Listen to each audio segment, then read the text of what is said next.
روح القرآن on line institute Pakistan اور بیرونی ممالک میں رہنے والوں کے لیے قرآن و حدیث سیکھنے کا سنہری موقع۔ بچوں کی اسلامی تعلیمات کے ساتھ ساتھ درست عقائد اور سیرت و کردار کی تعمیر پر خصوصی توجہ دیتا ہے۔ بسم اللہ الرحمن الرحیم۔ سامعین محترم، السلام علیکم ورحمۃ اللہ وبرکاتہ۔ سامعین، آج ہم تکلیفوں سے نجات کے لیے، غموں سے نجات کے لیے، پریشانیوں سے نجات کے لیے، بیماریوں سے نجات کے لیے ایک خوبصورت جامع دعا بتاتے ہیں۔ انشاءاللہ اس مبارک دعا کی برکت سے جو شخص تکلیف میں مبتلا ہوگا اسے تکلیف سے نجات ملے گی۔ کوئی شخص غم میں مبتلا ہوگا تو اسے غم سے نجات ملے گی۔ کوئی شخص بیماریوں میں مبتلا ہوگا تو اسے بیماریوں سے نجات ملے گی۔ یہ دعا ایک پیغمبر کی ہے جو میں آپ کو بتاؤں گا۔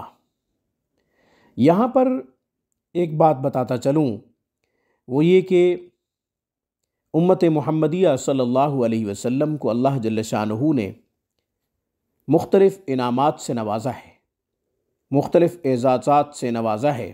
ان میں سے ایک اعزاز یہ بھی ہے کہ قرآن کریم میں مختلف انبیاء کی مختلف دعائیں بتا دی ہیں، اور یہ تعلیم فرمائی کہ ہمیں بھی اسی طرح مانگنا چاہیے جیسا کہ اللہ کے خاص بندوں نے مانگا، اللہ کے خاص محبوب بندوں نے مانگا، پسندیدہ اور برگزیدہ بندوں نے مانگا، ہمیں بھی ویسے ہی مانگنا چاہیے۔ چنانچہ حضرت آدم علیہ السلام نے جب توبہ کی، اللہ جل شانہ کو منایا۔ مناتے ہوئے کن کلمات کے ذریعے منایا، کن الفاظ کے ذریعے منایا؟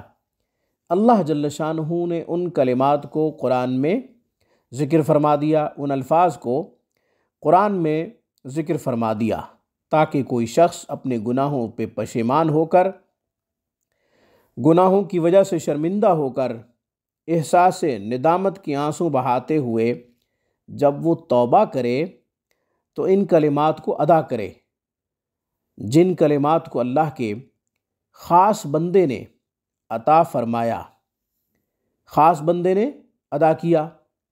وہ کلمات کیا ہیں؟ ربنا ظلمنا انفسنا وان لم تغفر لنا وترحمنا لنکونن من الخاسرین۔ اسی طریقے سے حضرت ابراہیم علیہ السلام کی دعا بھی موجود ہے۔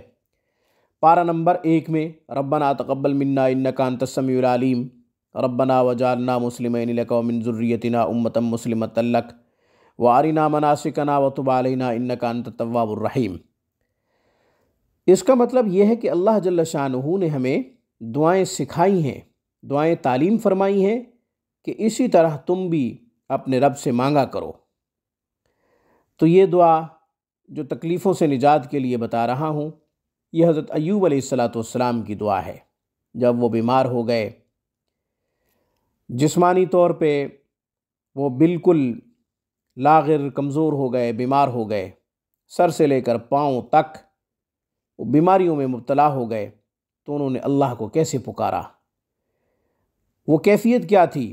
وہ کیفیت اللہ نے قرآن میں بتائی ہے، سورۃ انبیاء میں۔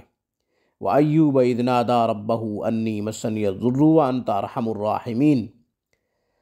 اور ایوب علیہ السلام نے جب پکارا اللہ کو، یعنی اپنے رب کو، تو انہوں نے کیا کہا؟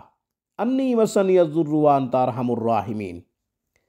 اے اللہ، مجھے تکلیف نے پکڑ لیا ہے، تو سب سے زیادہ رحم کرنے والا ہے۔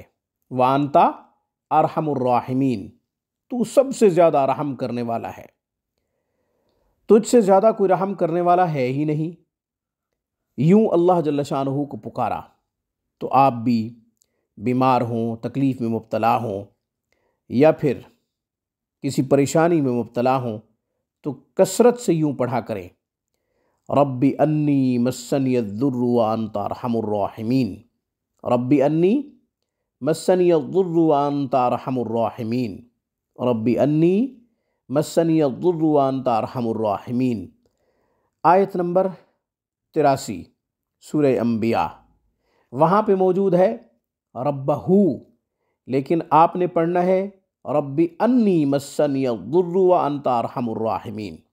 کثرت سے پڑھیں، تعداد مقرر نہیں کی، وقت کی کوئی قید نہیں ہے، وقت جو بھی ہو پڑھتے رہیں۔ 24 گھنٹے اللہ جل شانہ کے دروازے کھلے ہیں۔ جب بھی آپ کو وقت ملے، جب بھی آپ کسی بھی تکلیف میں مبتلا محسوس کریں اپنے آپ کو، تو یہ پڑھ لیا کریں، ربی انی مسنی الضر وانت ارحم الراحمین۔ اسی طریقے سے کوئی شخص بیمار ہو تو وہ 11 دفعہ، 21 دفعہ یا پھر 100 دفعہ اس دعا کو پڑھے، پانی پہ دم کرے، پانی پی لے۔ اور اگر کوئی اور شخص بیمار ہے جو پڑھنا نہیں جانتا، تو جو اس کا قریبی ہو وہ پڑھے، پڑھ کر دم کر کے اپنے بیمار کو دے دے۔ روزانہ کی بنیاد پہ اس یقین کے ساتھ دم کر کے دیتا رہے کہ اس سے اللہ جل شانہ نے ایوب علیہ السلام کو شفا دی تھی، تو میرا مریض بھی صحت یاب ہو سکتا ہے۔ انشاءاللہ زندگی مقدر ہوگی تو ضرور شفا یاب ہوگا۔